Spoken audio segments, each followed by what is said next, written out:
இங்க ஒரு பணக்காரன் கார்ல போயிட்டு இருக்கும்போது ரோட்டோரமா ஒரு சின்ன குழந்தை அனாதையா கிடக்கிறத பாக்குறான். அந்த இடத்துல வேற யாரும் இல்லாததுனால அந்த குழந்தைய போலீஸ் ஸ்டேஷன்ல ஒப்படைச்சிடலான்ட்டு அந்த குழந்தைய எடுத்து கார்ல வைக்கிறான். அப்போ அவனோட ஒய்ஃப் கிட்ட இருந்து அவனுக்கு போன் வருது. ஒய்ஃப் கிட்ட குழந்தைய பத்தி சொல்றான். ரொம்ப வருஷமா நமக்கும் குழந்தை இல்ல, அந்த குழந்தைக்கு யாருமே இல்லைன்னா நம்மளே அந்த குழந்தைய வளர்க்கலாம்னு சொல்றா.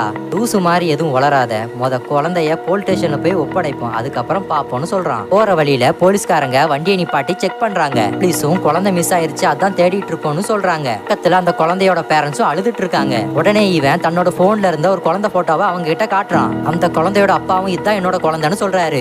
உடனே ஷாக் ஆகுறான். என்ன நடந்துச்சுன்னா இவன் அவனோட பொண்டாட்டி கிட்ட போன்ல பேசி முடிச்சிட்டு கார் எடுத்து கிளம்பும் போது காரை மறைக்கிறான். நீங்க வச்சிருக்கிற குழந்தை என்னோடதுன்னு சொல்றான். இவனும் சந்தேகமா பாக்குறான். சத்தியமா என்னோட குழந்தை தான் சார், பொண்டாட்டி என்கிட்ட சண்டை போட்டுட்டு குழந்தைய நடுரோட்லயே போட்டுட்டு போயிட்டா சார், நானும் பின்னாடியே சமாதானப்படுத்த போயிட்டேன் சார், அதுக்கப்புறம் தான் குழந்தைக்கு என்னாச்சோ பயந்து தேடி வந்தேன் சார், நீங்க எடுத்து கார்ல வச்சிட்டு இருந்தீங்க. இவனுக்கு அவன் மேல நம்பிக்கை இல்ல, இருந்தாலும் வேற வழி இல்லாம குழந்தைய அவன்கிட்ட கொடுத்துடுறான். அந்த குழந்தைய விட்டு பிரிய மனசு இல்லாம தூக்கி கொஞ்சிறான். அவன் பொண்டாட்டி சொன்ன மாதிரி அந்த குழந்தைய வளர்க்கணும்னு ஆசைப்படுறான். அந்த குழந்தைய மறக்க கூடாதுன்னு லாஸ்டா ஒரு போட்டோவும் எடுத்து வச்சுக்கிறான். அப்புறம் தான் அங்க இருந்து கார்ல கிளம்பி வரும்போது போலீஸ பார்த்திருப்பான். இதுதான் நடந்திருக்கும். எல்லாரும் அவங்கிட்ட குழந்தை எங்கன்னு கேக்குறாங்க. கையில கிடைச்ச குழந்தைய திரும்பவும் திருடங்கிட்டே கொடுத்துட்டேமேன்னு அதிர்ச்சியில ஆடி போய் நிக்கிறான். அந்த குழந்தை கிடைக்குமா கிடைக்காதாங்கிறத கமெண்ட்ல சொல்லுங்க. வீடியோ பிடிச்சிருந்தா லைக் பண்ணுங்க. இந்த மாதிரி வீடியோஸ் வேணும்னா சப்ஸ்கிரைப் பண்ணி வச்சுக்கோங்க.